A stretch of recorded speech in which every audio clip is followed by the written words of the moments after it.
Good morning everybody.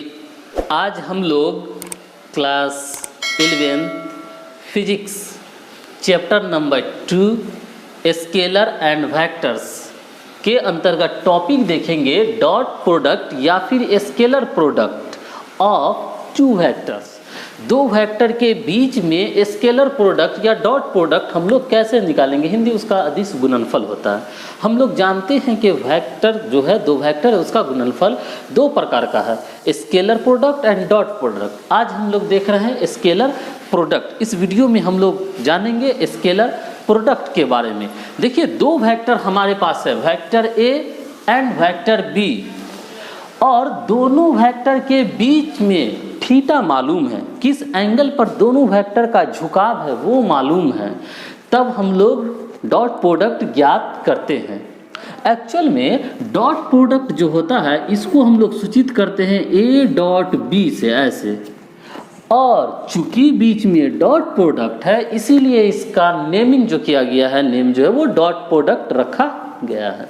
या फिर दूसरा नाम स्केलर है, तो एक्चुअल में इसका जो आंसर आता है, रिजल्ट आता है, वो अदिश आता है, स्केलर आता है, तो यूं भी इसका नाम स्केलर प्रोडक्ट रखा गया। अब ए डॉट बी बराबर क्या होता है, तो यदि वेक्टर ए और वेक्टर बी का मैग्नीट्यूड हम लोग को मालूम हो, vector A and vector B का, और दोनों के बीच का एंगल मालूम हो कि कितने डिग्री पर झुकाव है, तो हम लोग ए और ए डॉट बी बराबर लिखते हैं ए बी कॉस थीटा।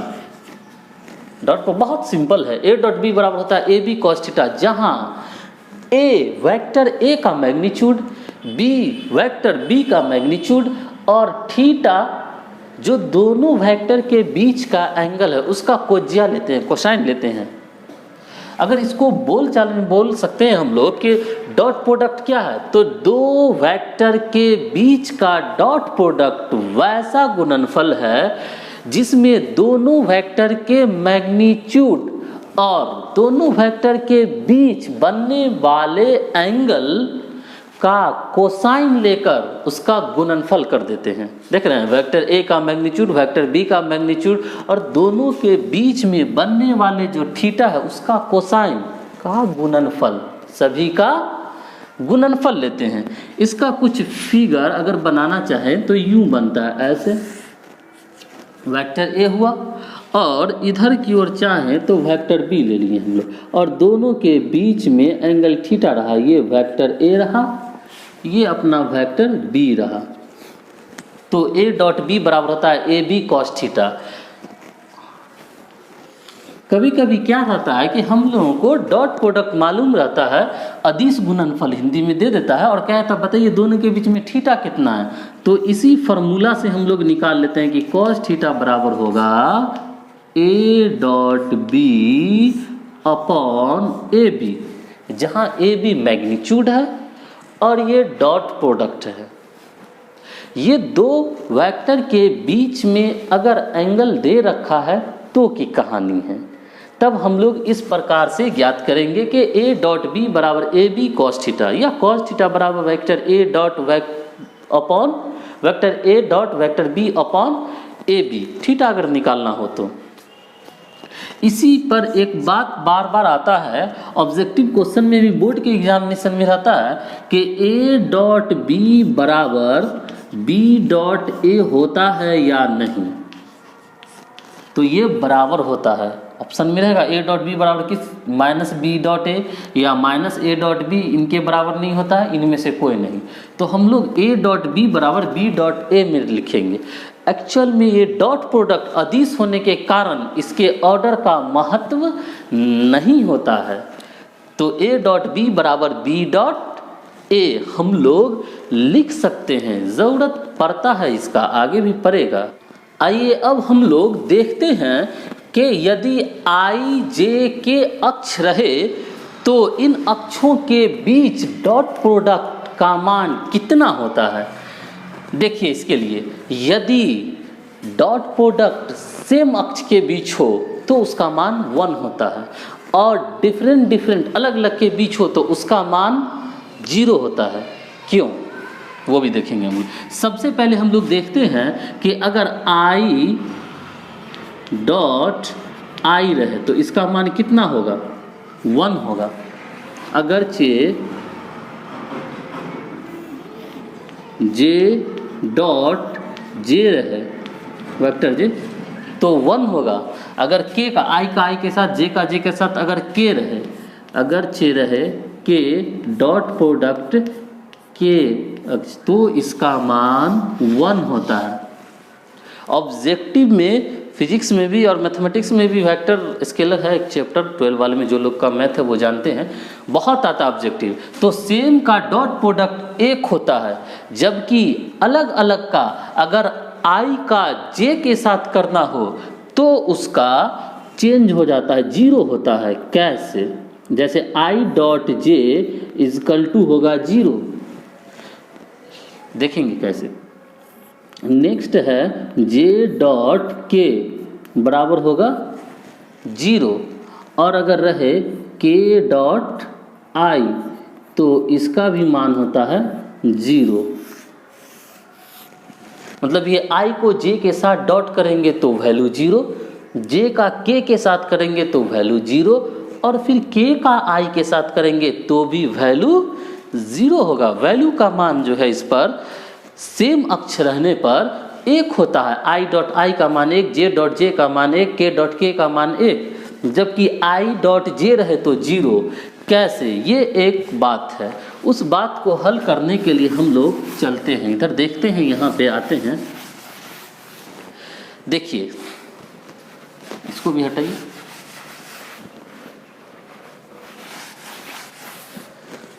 अब हमें निकालना है i डॉट आई।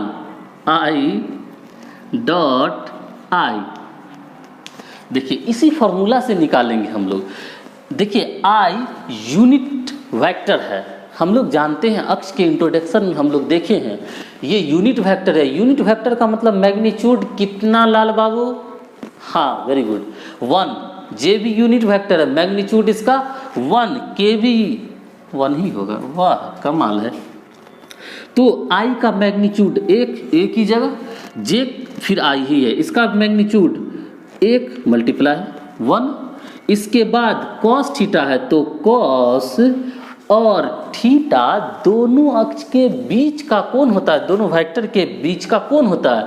यहाँ दोनों वेक्टर संयोग से सेम है, वेक्टर एक ही जगह भी आई है, जे की भी जगह है, तो समानांतर रेखाएं या एक रेखा के ऊपर दूसरी रेखा जो कोइंसाइड करता है उसके बीच का कोण 0 डिग्री होता है। तो ये यहाँ पे 0 पुट किए तो हो गया 1 × 1, और cos 0 का मान 1 = 1। ये सेम बात जे के साथ भी होगा, 1 एकदम सेम एक्सप्रेशन हो जाएगा, क्योंकि वो भी यूनिट वेक्टर है, के भी यूनिट वेक्टर है, इसीलिए सेम अक्ष के बीच का डॉट प्रोडक्ट 1 होता है। जबकि अगर हमें अलग अलग अक्ष के बीच का डॉट प्रोडक्ट निकालना हो तो आप देख सकते हैं i unit vector so magnitude 1, यहाँ पे बिठा दिए, j unit vector so magnitude 1। और अब हम लोग जानते हैं कि i और j के बीच लंबवत का रिलेशन है, x और y अक्ष, उसी प्रकार i और j है, अर्थात 90 डिग्री का कोण है। तो आइए हम लोग यहाँ पे इसको लिख ले cos 90 डिग्री। तो आप देखिए 1 × 1 × cos 90 का मान 0 होता है, अर्थात i डॉट j का मान 0 हुआ। तो बाकी सब हम निकाल लेंगे, j डॉट के भी इसी प्रकार 0 होगा, k डॉट i भी 0 होगा। कितना अच्छा था। तो चलिए हम लोग एक बार छोटा सा हल्के सा बहुत ही जल्दबाजी में रिवीजन कर लेते हैं। सबसे पहले बीच में डॉट होने के लिए इसका नाम डॉट प्रोडक्ट है, क्योंकि इसके मैग्नीट्यूड का मान अदिश आता है, 8, 10, 20, 50 एक संख्या के रूप में आता है, इसका नाम स्केलर, वहीं से अदिश गुणनफल हुआ। दूसरा, दोनों के बीच में डॉट एक सिंबल है डॉट प्रोडक्ट का, जब तोड़ते हैं डॉट प्रोडक्ट हटाते हैं तो दोनों का magnitude into multiply of cosine of angle between two vectors, दोनों वेक्टर के बीच के एंगल के कोसाइन को मल्टीप्लाई कर देते हैं दोनों के मैग्नीट्यूड के गुणनफल से, तो वो अपना डॉट प्रोडक्ट निकलता है। अब अगर सेम अक्ष के बीच निकालना हो तो वो 1 होता, आई डॉट आई 1 हुआ, जे डॉट जे 1 हुआ, के डॉट के 1 हुआ। उसी प्रकार आई डॉट जे रहे, एंगल 90 डिग्री हो जाने के कारण यहाँ पे ये 0 हो जाता है। वैसे भी अगर पूछे दो वेक्टर है, vector A and vector B, और दोनों के बीच लंबवत रिलेशन है, तो बताइए डॉट प्रोडक्ट कितना होगा, कितना होगा सन्नी? ऑब्वियसली 0 होगा। वेक्टर ए और डॉट बी लंबवत है तो यहाँ पे 0 बटाएंगे, 90 डिग्री बटाएंगे तो ये cos 90 का मान 0, 0 से सब मल्टीप्लाई होकर के 0। तो ऑब्जेक्टिव में डायरेक्ट रहता है कि दो वेक्टर लंबवत है तो दोनों के डॉट प्रोडक्ट का मान निम्न में कौन होगा। ऑप्शन हम लोग देख लेंगे, 0 डाल देंगे उसमें। आई होप कि आप लोग इसे समझ गए होंगे डॉट प्रोडक्ट क्या है। अभी तक वीडियो सब्सक्राइब नहीं किए हैं तो वीडियो सब्सक्राइब कर लीजिए। Thank you very much.